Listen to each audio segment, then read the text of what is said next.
नमस्कार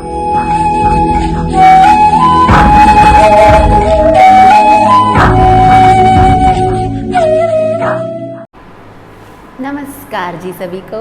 I welcome you all in the series जिसको हमने ट्रिगर कर लिया in the triggered series of electrostatics, and I am here with the topic as I promised in my previous video, that is electric potential due to arbitrary charge distribution and multipole moments or the moment of charge distribution। होता क्या है charge distribution मतलब charge फैला हुआ हो, हर जगह पे फैला हो। जैसे क्लास है, क्लासरूम में हर टाइप के स्टूडेंट्स होते हैं, इंटेलिजेंट भी होते हैं, ऐसे भी होते हैं जिनको पढ़ना पसंद नहीं होता, और ऐसे भी होते हैं जो सिर्फ दोस्तियाँ, प्यार, मोहब्बत, इश्क निभाने आते हैं।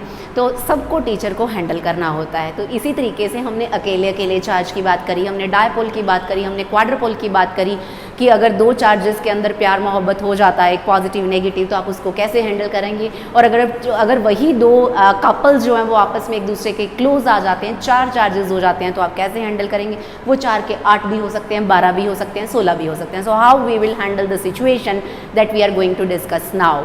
So basically multipole, what is electrical multipole and what are electric pole multipole movements that we have already discussed in our previous lecture। जिन स्टूडेंट्स ने उसको नहीं देखा है, लिंक डिस्क्रिप्शन में है, आप जाकर उस वीडियो को देख सकते हैं।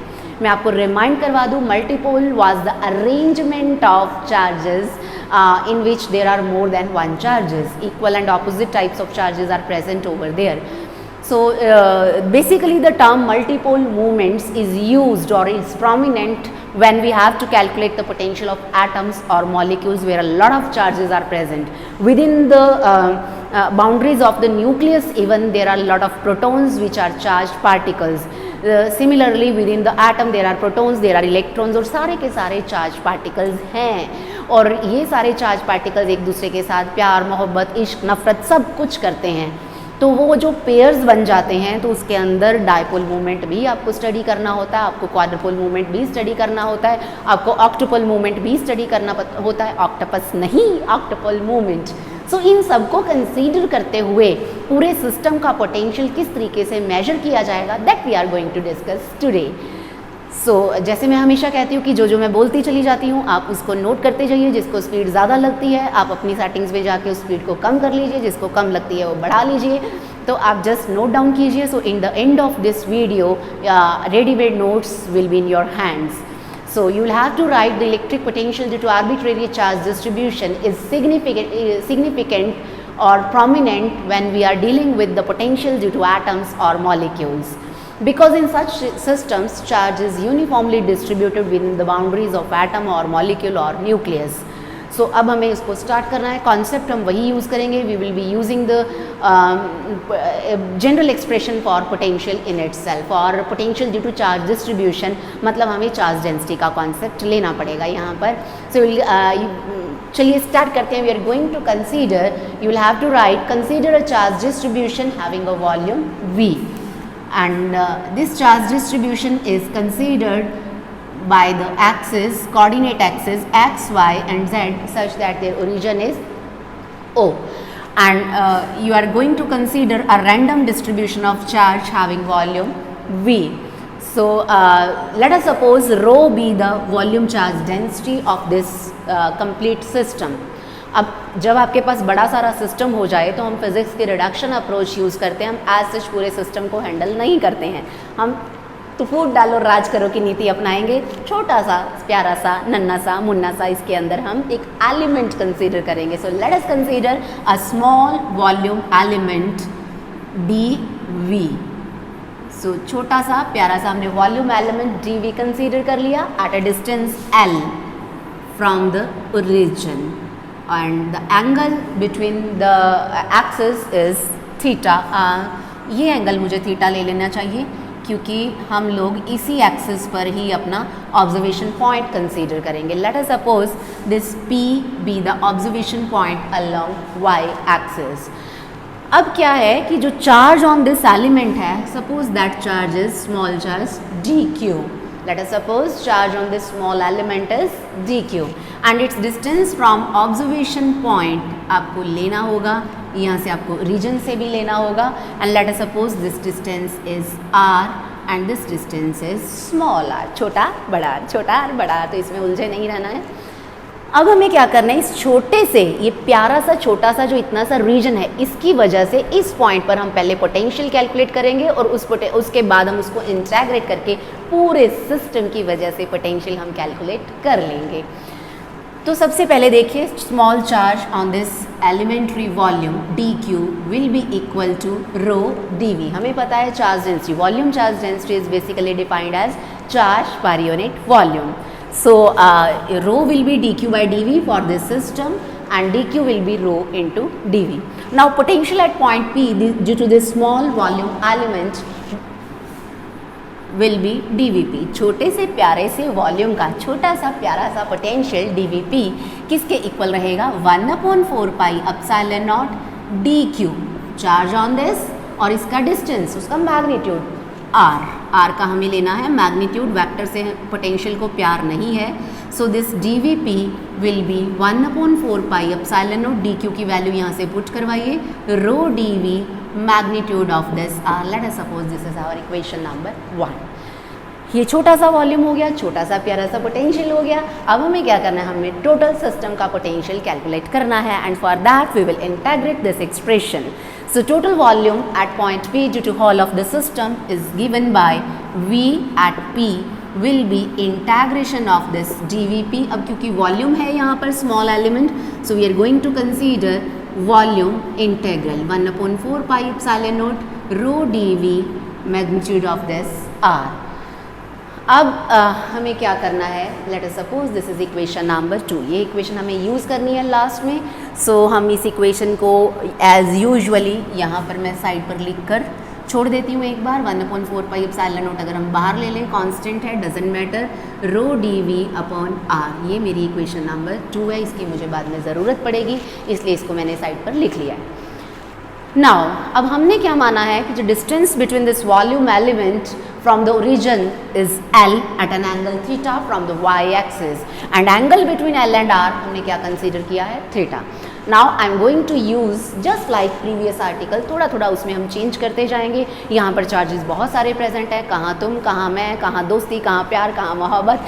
तो वहाँ पर हमारे पास सिर्फ 4 ही चार्जेस प्रेजेंट थे। जो पिछला हमने वीडियो लिया, जो पिछला लेक्चर लिया जिसके अंदर हमने क्वाड्रुपल मूवमेंट फाइंड आउट किया, वहाँ जब हमने बायनोमियल थ्योरम इम्प्लीमेंट की, so we neglected all of the terms beyond L³ by R³, L³ by R4। उनको हम आज निगलेक्ट नहीं करेंगे, किसी चीज़ को नहीं छोड़ेंगे, हमें सबको रखना है, कोई स्टूडेंट क्लास से बाहर नहीं जाएगा। सो ट्राइंगल O, इसको मैंने P कहा, इसको मैं Q नहीं कहूँगी, R भी नहीं कहूँगी, S कह देती हूँ। So I am going to consider triangle O, S and P। ये R है हमारा, आपका, हम सबका, और ये है small r and this is angle theta. We know that in triangle of vector addition, if two vectors form the sides of a triangle taken in serial order both in magnitude and direction, then their sum will be the third side taken in opposite order both in magnitude and direction।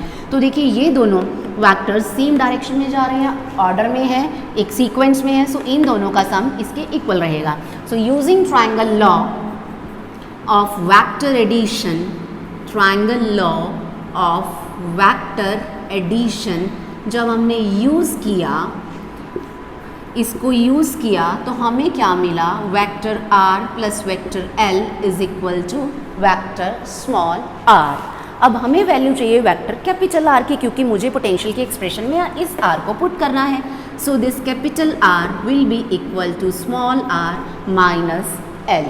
R और L के बीच में हमें पता है angle कितना है, theta, और minus L के साथ, जैसे हमने पिछले आर्टिकल में किया था कि अगर L के साथ इसका एंगल थीटा है तो माइनस L मुझे पता है इस साइड आ जाएगा और उसके साथ एंगल क्या रहेगा, 180 minus theta. So proceeding in the similar manner, this R magnitude will be r² plus l² plus 2rl cos 180 minus theta and root.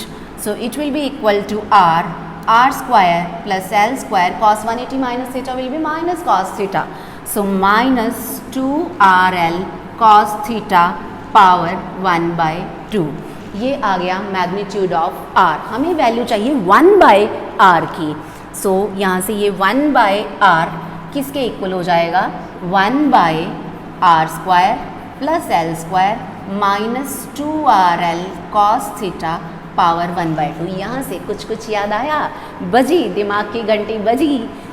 सो यहाँ से हमारे स्टेप्स जो हैं वो सिमिलर होने शुरू हो गए हैं। लेट मी इरेज दिस, यहाँ इसको इरेज करके हम आगे चलेंगे, आगे आगे बढ़ते जाओ, पिछलों को मत भूलो। सो दिस 1/r, चाहे इसको अगर आपको मैग्नीट्यूड लिखना है you can write this like this also और like this also.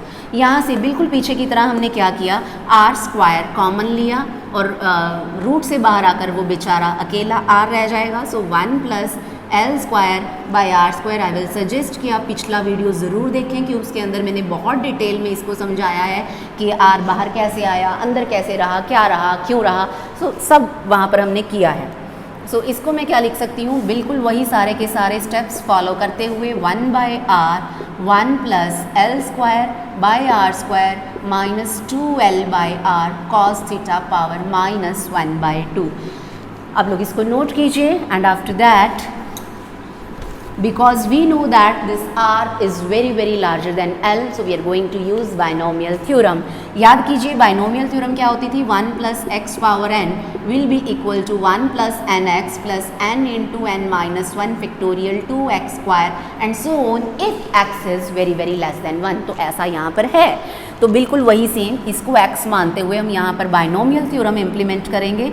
So this 1/r will be equal to 1/r 1 - 1/2 l²/r² minus 2l/r cos theta. उसके बाद हमें लिखनी है नेक्स्ट टर्म, वहाँ पर हमने इसको नेग्लेक्ट किया था। जब आप यहाँ पर -1/2 -1/2 फैक्टोरियल 2 को सॉल्व करेंगे देन यू विल गेट 3/8, और वो माइनस का नहीं, मैंने यहाँ माइनस लगा लिया, it will be of positive sign. So 3/8 l²/r² minus 2l/r cos theta square, because ये टर्म x है, ये 1 है, इनके साथ कंपैरिजन कीजिए, x² लिख लिया एंड सो ऑन। यहाँ तक करने के बाद अब आपको इस स्क्वायर को ओपन करना है। वहाँ पर हमने डायरेक्ट यूज़ कर लिया था क्योंकि हमने हायर टर्म्स नेग्लेक्ट करनी थी, यहाँ हम नेग्लेक्ट नहीं कर सकते हैं। That is why I am going to open this 1 - 1/2 l²/r², ये माइनस प्लस हुआ, 2 ने 2 को मारा, so plus l/r cos theta. यहाँ पर इस स्क्वायर को ओपन करेंगे, प्लस 3/8 l4/r4, इसका भी स्क्वायर करेंगे और 4 से ये 2 कटेगा, so plus 3/2 l²/r² cos² theta minus 2 × 2 4 से 2 ये कटा, 3/2 l³ cos theta and so on. ये कहानी आगे चलती जाएगी, रुकेगी नहीं, और प्यार हो गया होता होता आगे चलता गया, तो ऐसे यहाँ पर चलता जाएगा। अब देखिए मैं क्या करूँगी कि मैं स्क्वायर तक की टर्म्स रख लेती हूँ। क्यूब 4 पावर 5th पावर हम नेग्लेक्ट नहीं करेंगे क्योंकि हमें सारी टर्म्स इंक्लूड करनी है, लेकिन मैं एक हायरार्की में इसको लिख देती हूँ। So 1/r is equal to 1/r। तो देखिए अगर आपको लगता है कि आप किसी चीज़ को काट सकते हैं तो आप काट दीजिए, नहीं काट सकते तो आप इसको ऐसे चलाइए। So I am going to write it is 1 plus, पहले हम सिंगल पावर लिख लेते हैं, 1 + l/r की पावर सिंगल है, इसको लिख लिया cos थीटा। ये स्क्वायर इनमें से हम कॉमन ले लेते हैं। Let us suppose I have taken it out 3/2 and l²/r² हमने कॉमन लिया, so within bracket we are left with cos² theta minus 1। ये दोनों टर्म्स भी हो गई। अब हम लिखेंगे क्यूब वाली term, so -3/2 l³r³ cos theta plus 3/8 l4r4 and so on. आगे ऐसे टर्म्स आती ही चली जाएंगी। इसके बाद हमें क्या करना है, इस 1/r को आप यहाँ अंदर ले जाइए और उसके बाद आप इसको इस एक्सप्रेशन को एक्सप्रेशन नंबर 2 में हमें पुट कर देना है और उसको सिंप्लीफाई करना है। That's its, let us do this.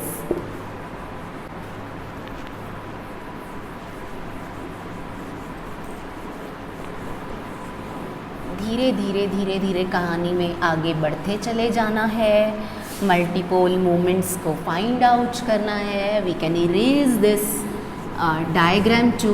अब आप लोगों ने इस डायग्राम को समझ लिया है, अब हम आगे चलते जाएंगे। I can erase this too और एक्सप्रेशन नंबर 2 हमारे पास ऐसे पड़ी हुई है। अब हमें क्या करना है, ये 1/r भी मैं अंदर ले जाती हूँ विद इन ब्रैकेट।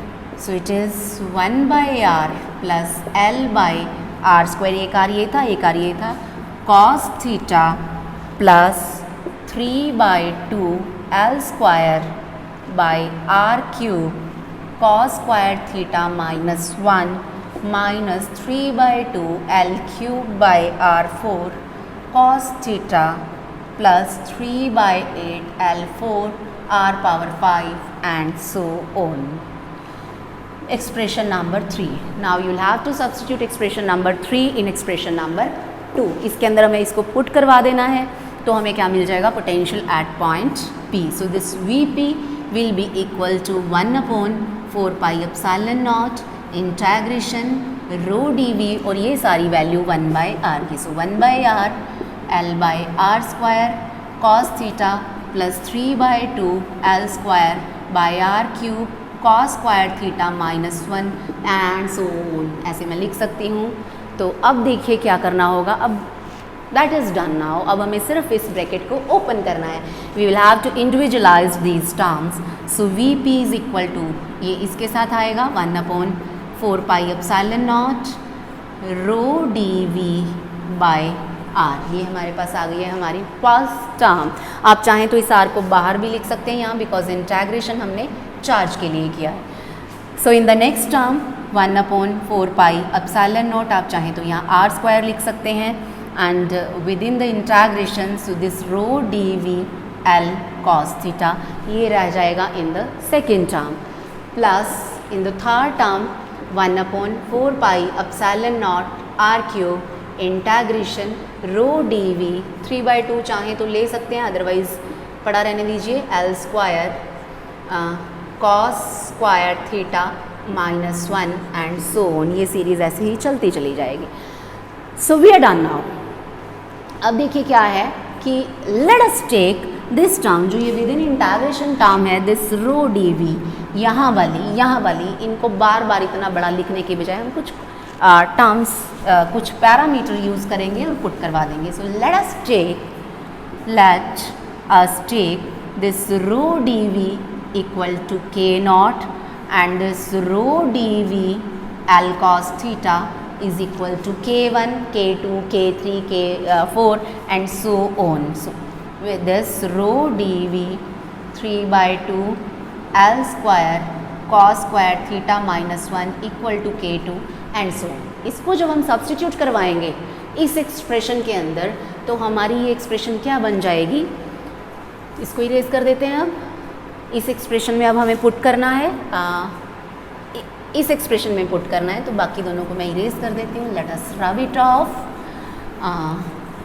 इसके बाद देखिए this Vp will become 1/4πε0 k0/r in the first term plus 1/4πε0 k1/r² in the second term plus 1/4πε0 k2/r³ and so on. कितनी सिंप्लीफाइड एक्सप्रेशन हमारे पास आ गई है equation number 4। This expression number 4 is a power series of 1/r। First term में 1/r है, second term में 1/r², 1/r³ 1/r4 and so on, ये चलता जाएगा। So this is power series in terms of 1/r and the values of k0, k1, k2 and so on depends only on the nature of charge distribution, कि चार्ज किस type का है, whether it is monopole, whether it is dipole, whether it is quadrupole, whether it is octopole, तो उसके ऊपर depend करेगा। सो हमारी एक्सप्रेशन तो ये वाली आ गई है। अब हमें इस एक्सप्रेशन को जस्ट एक्सप्लेन करना है। इस मैथमेटिकल पार्ट इस आर्टिकल का यहीं तक था, अब आपको इसको एक्सप्लेन करना है। So in this expression following conclusions can be drawn. So conclusions में आप नंबर 1 में लिखेंगे, मैं बोलती जाऊंगी, आप लिखते जाइए। So number 1, the first term on the right hand side, that is k0, is equal to integration this rho dv. It represents the value of total value of charge in a particular distribution and is called monopole moment. क्योंकि इसके अंदर single charge ही present होगा. For the very large values of r, 1 by r square, 1 by r cube, 1 by r4, we will neglect all those and we will get only Vp is equal to 1 upon 4 pi epsilon naught k naught by r. Only this term will be left. And for all the values of k0 non-zero, मतलब k0 non-zero रहेगा, k naught, it means for a given system it does not contain equal number of positive and negative charges. मतलब इसके अंदर एक unpaired charge हमेशा रहेगा. That is why we call it a monopole. So in case of electric dipole उसका k naught क्या रहेगा, 0, क्योंकि उसमें दो charges present होते हैं. So k naught will be 0 in case of electric dipole. So monopole moment of electric dipole will always be 0, क्योंकि वो मोनो सिंगल है ही नहीं, तो उसका 0 ही रहेगा. So this was conclusion number 1. उसके बाद आपको लिखना है conclusion number 2. आप लिखेंगे for k naught equal to 0. Second case में हम बात करेंगे for k naught equal to 0. अब जब k naught 0 हो जाएगा and if charge distribution is neutral है तो उसमें डायपोल हो सकता है, उसमें क्वाड्रपोल हो सकता है, उसमें ऑक्टोपोल हो सकता है.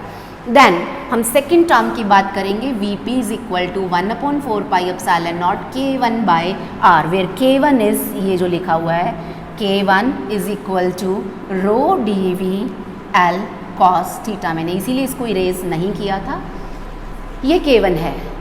And if this l cos theta can be written as z, then k1 is equal to rho dv into z. अगर मैं इस l cos थीटा को अगर मैं z पुट करती हूँ तो एक्सप्रेशन ये आ जाती है. So in this way k1 gives the z component or I may say k1 gives the displacement of charges along z axis. It means k1 is the z component of dipole moment of the charge distribution. इसी तरीके से आपको लिख देना है जैसे मैंने बोला. आप लोग वापस जाइए वीडियो में और इसको फिर से नोट कर लीजिए. Therefore k1 is the displacement of charges along z axis. Therefore it represents the z component of dipole moment in case of any charge distribution. ये हो गया second conclusion. So coming on to the third conclusion, अब हम बात करेंगे कि k1 और k naught दोनों ही 0 हो जाएं. For k naught equal to k1 equal to 0, तो ये हमारी रह जाएगी. So Vp will be the third term. Higher terms को हम नेग्लेक्ट कर देंगे क्योंकि वो स्मॉल रहेंगी. वेयर k2 ये वाला है, मैंने इसीलिए इरेज नहीं किया था. You may feel jealous. आपको लिखना होगा कि ये हमारा क्या है, k2 है. And k2 here gives the z component of quadrupole moment. First term थी monopole movement, second term z component of dipole moment, and third term will be z component of quadrupole moment. fourth term में आ जाएगा z component of octupole moment and so on.